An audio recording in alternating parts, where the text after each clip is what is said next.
Hello viewers, welcome back to your YouTube channel Economics X. My name is Indu Sharma. Today we will discuss some reason based question that is related to the practical concept. And previous class में हमने कुछ practice sets solve किए थे macro economics के, that is national income and determination of income and employment. Now आज हम कुछ other questions देखते हैं which is related to reason based and based on practical concept. Start करते हैं. Will the following factor income to be included in domestic factor income of India? Give reasons for your answer. अब यहाँ पे हमें देखना है कि domestic factor income क्या होता है. डोमेस्टिक फैक्टर इनकम वो होती है जहाँ पर जो इनकम है वो जनरेट कहाँ की गई हो, डोमेस्टिक कंट्री. ठीक है, with in domestic territory of India, with in domestic territory. ठीक है, चाहे इनकम पर्सन के द्वारा यानी कि रेजिडेंट के द्वारा जनरेट की गई हो, चाहे वो नॉन रेजिडेंट के द्वारा जनरेट की गई हो, but it should be generated with in a domestic territory of a country, that means home country. ठीक है, तो वो होता है डोमेस्टिक फैक्टर इनकम. अब यहाँ क्वेश्चन दे रखा है कि compensation of employ. Compensation of employ क्या बताता है? Salary and wages. ठीक है, salary and wages in cash and in kind to the resident of Japan working in Indian embassy. Japan का रेजिडेंट है, ठीक है, वो कहाँ वर्किंग है? इंडियन एम्बेसी में वर्किंग है. और वो इंडियन एम्बेसी कहाँ पर है? जापान में है. तो जो इंडियन एम्बेसी जापान में है तो it will part of domestic territory. अगर सेम है जापान एम्बेसी अगर इंडिया में होगी तो date will part of Japan domestic territory. ठीक है, तो ये इंडियन एम्बेसी जो जापान में है but it will part of domestic territory of a country, so it will include. तो इसका आंसर होगा it will include factor income, domestic factor income. ठीक है, इसको हम डोमेस्टिक फैक्टर इनकम में क्या करेंगे? इंक्लूड करेंगे. और इसका रीजन हमने बता ही दिया कि क्योंकि क्या है, it will part of non-resident, it's the income of non-resident but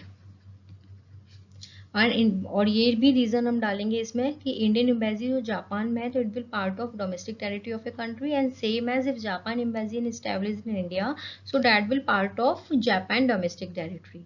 So this will be answer of this first question. And second option is given here. Rent received by an Indian resident from Russian embassy in India. Rent है जो receive किया गया है किसके द्वारा? Indian resident के द्वारा. ठीक है, किसके द्वारा किया गया है? इंडियन रेजिडेंट के द्वारा रेंट रिसीव्ड किया गया है फ्रॉम रशियन एम्बेसी है जो इंडिया में स्टेब्लिश्ड है. अभी हमने पढ़ा था कि अगर कोई बाहर की एम्बेसी है जो इंडिया में स्टेब्लिश्ड है तो that will not part of domestic territory, that will part of that country which is related to. So rent received by an Indian resident, Indian resident ने रेंट रिसीव किया है but from Russian embassy से जो India में है, तो it will not included. ठीक है, not included because it is part of Russian domestic territory, not part of Indian domestic territory. So that answer will be right, it will not included. Third option is given. Profits earned by a branch of State Bank of India in England. जो profit है earned by branch of State Bank, SBI है, यानी कि SBI ने क्या किया है? Profit earn किया है कि कहाँ पर? इंग्लैंड में. तो इसको भी हम इंक्लूड नहीं करेंगे क्योंकि ये डोमेस्टिक फैक्टर नहीं है, it is part of factor income from abroad, not included because it is part of factor income from abroad.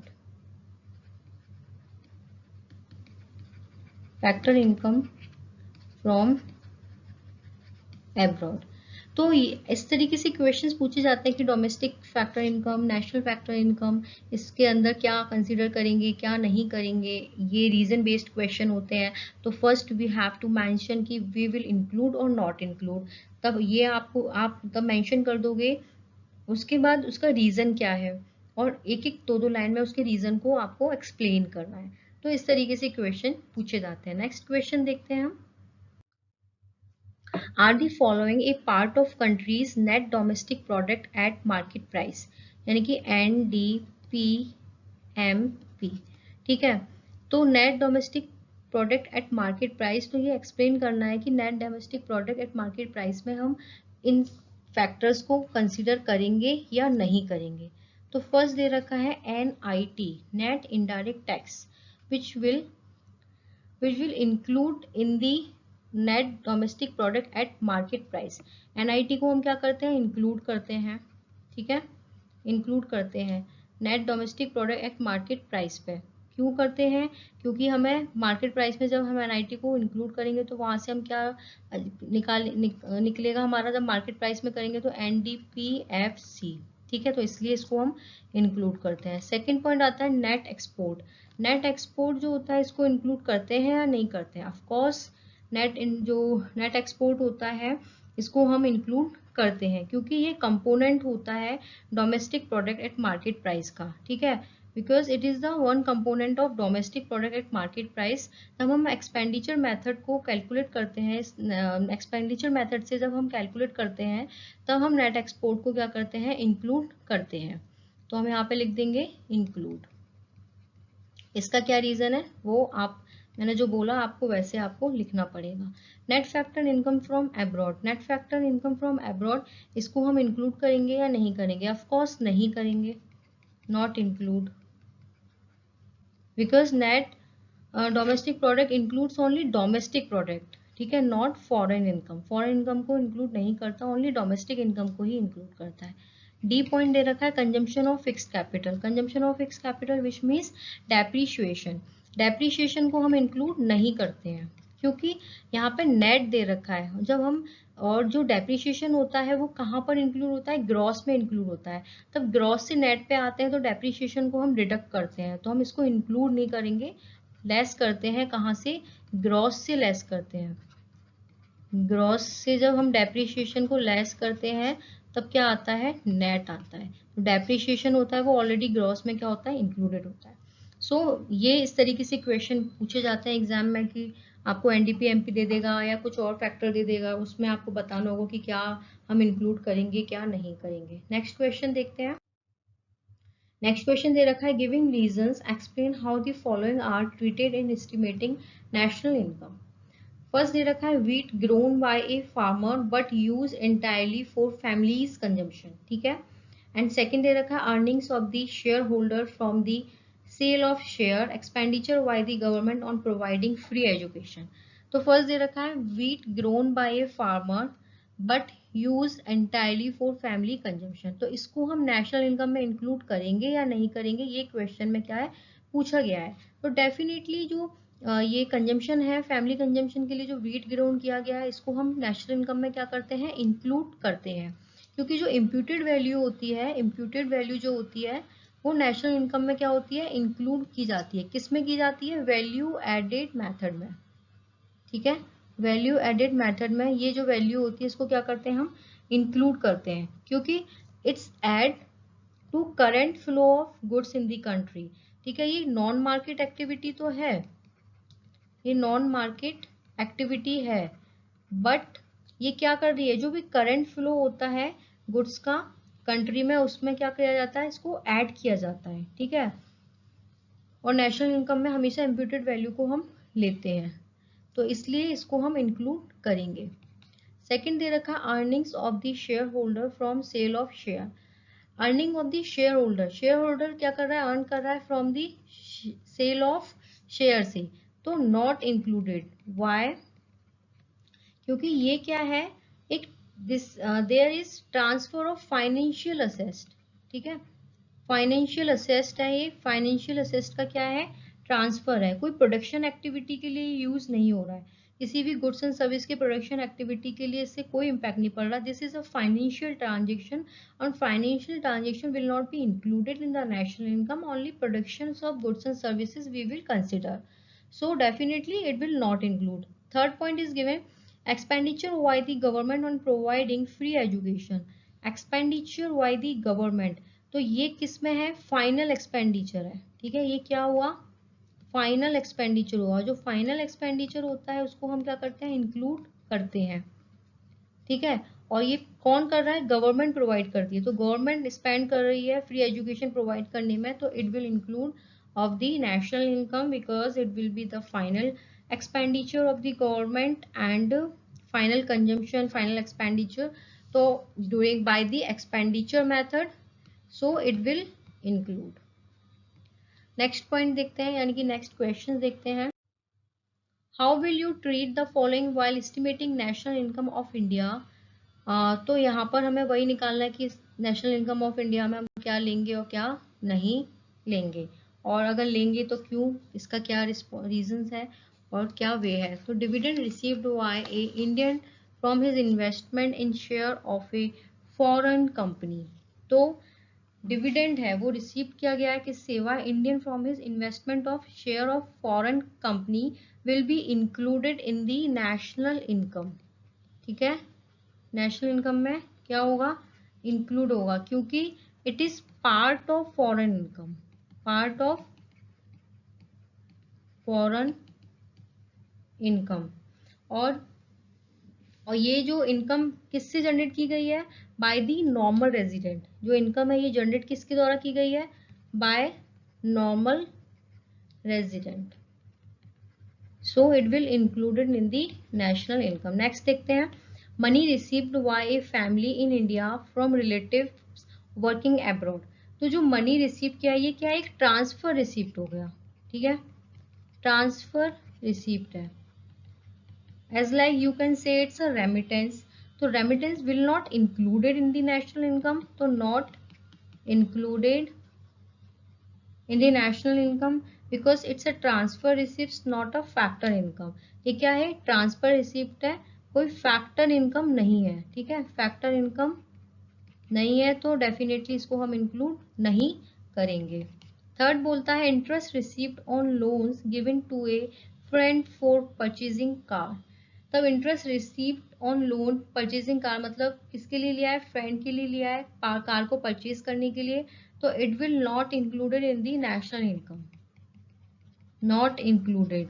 अब रीजन इसका ये हो जाता है कि interest and debt for consumption purpose is treated as a transfer payment. तो ये क्या हो गया, ट्रांसफर पेमेंट हो गया. ठीक है, not a factor payment, not a factor payment. जब फैक्टर पेमेंट नहीं है, ओनली ट्रांसफर पेमेंट हो, तो date will not included in the national income, because जो ट्रांसफर पेमेंट है वो नेशनल इनकम में इंक्लूड नहीं करते हैं. और जो ये जो लोन है, अमाउंट ऑफ लोन, इसका ये क्या है, कोई प्रोडक्शन के लिए किया गया है, नो, कंजम्पशन के लिए किया गया है. तो इसलिए भी इसका ये रीजन भी बनता है कि जो ये लोन अमाउंट है इट्स ओनली फॉर कंजम्पशन. ठीक है, not for production, not production. तो इसलिए भी हम इसको इंक्लूड नहीं करेंगे. आई होप आपको ये कॉन्सेप्ट क्लियर हो रहा होगा, ये क्वेश्चंस अच्छे से समझ आ रहे होंगे. सो अगर आ रहे हैं तो आप इसको शेयर करें एंड सब्सक्राइब करें एंड लाइक करें, ताकि और लोगों तक भी पहुंच सके और लोगों को भी इसका फ़ायदा हो सके. और this question is very important for exam point of view, and I hope आपको बहुत अच्छे से समझ आ रहे होंगे. एंड नेक्स्ट क्वेश्चन में मूव करते हैं. Calculate the value of rent. आजकल क्वेश्चन कैसा होता है कि आपको जैसे कि कुछ कुछ पॉइंट्स पूछे जाते हैं. ठीक है, रेंट मिसिंग हो जाएगा, या मिक्स्ड इनकम मिसिंग हो जाएगा, या इंटरेस्ट निकालने को बोल देगा, या समटाइम्स कंपनसेशन ऑफ एम्प्लॉय निकालने को बोल देगा. ठीक है, तो नेशनल इनकम का ये फंडा, यानी कि आपको पूरा पता होगा तो आप इजीली निकाल पाओगे. तो यहाँ पे क्या निकालना है, हमें रेंट निकालना है. तो रेंट निकालने के लिए क्या दे रखा है, यानी कि रेंट यानी कि इनकम मेथड, इनकम मेथड के बारे में बात कर रहा है. इनकम मेथड मतलब एनडीपीएफसी, और एनडीपीएफसी में हम क्या लेते हैं, compensation of employ operating surplus plus mixed income of self employed.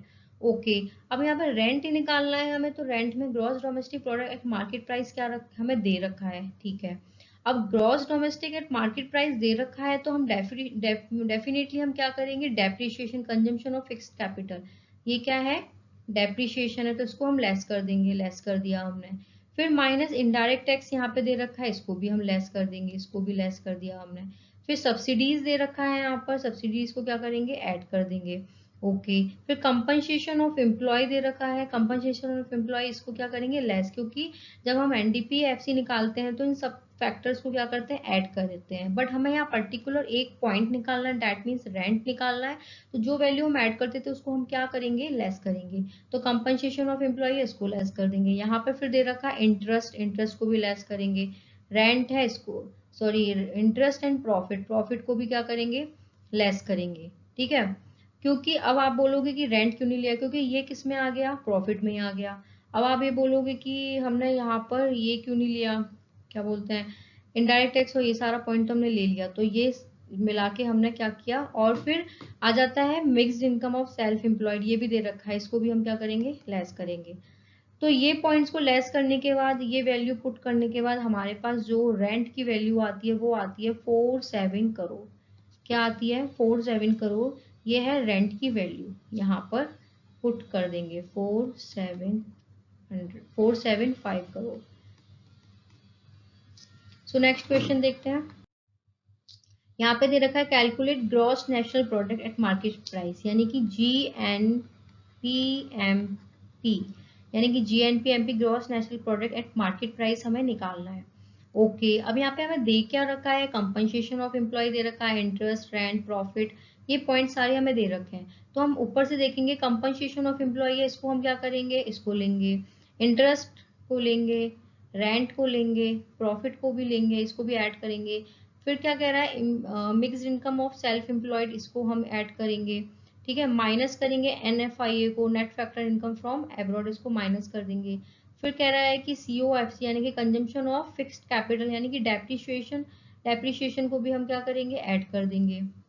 ठीक है, फिर कह रहा है NIT नेट इनडायरेक्ट टैक्स, इसको भी हम क्या करेंगे, ऐड करेंगे, क्योंकि हमें GNPMP दे रखा है।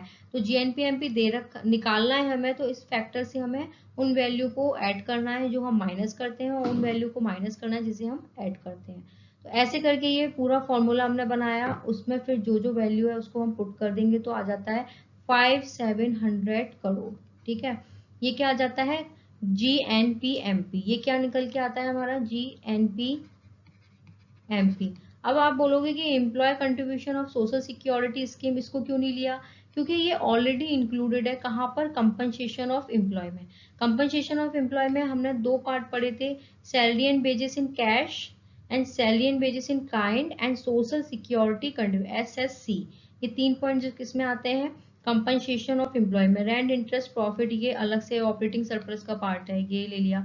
Employer contribution to lead to social security scheme, ये ऑलरेडी इसका पार्ट है, इसलिए नहीं लिया। डिविडेंड है, डिविडेंड किसका पार्ट हुआ, प्रॉफिट का पार्ट हुआ, इसलिए हमने इसको अलग से नहीं लिया, हमने प्रॉफिट को में ही मान लिया इसको। ठीक है, और बाकी क्या बचा, बाकी तो हमने सारी चीजें को देखा है और इसमें फॉर्मूले में लिया है। तो इस तरीके से हमने क्वेश्चन निकाला, GNPMP प्रीवियस स्लाइड पे हमने रेंट निकाला। तो ऐसे क्वेश्चंस पूछे जाते हैं जिसमें आपने पर्टिकुलर एक पॉइंट को निकालना होता है, और इस तरीके से क्वेश्चंस की आप ज़्यादा से ज़्यादा प्रैक्टिस करो ताकि आपको और अच्छे से क्लियर हो पाए। सो गाइज, आपको पसंद आया हो तो आपका काम है लाइक करना, सब्सक्राइब करना एंड शेयर करना, और मेरे को भी एक मोटिवेशन देना ताकि मैं भी आपके लिए कंटेंट बना सकूं और तैयार कर सकूं। आई होप आपको पसंद आया होगा। So guys, thank you so much.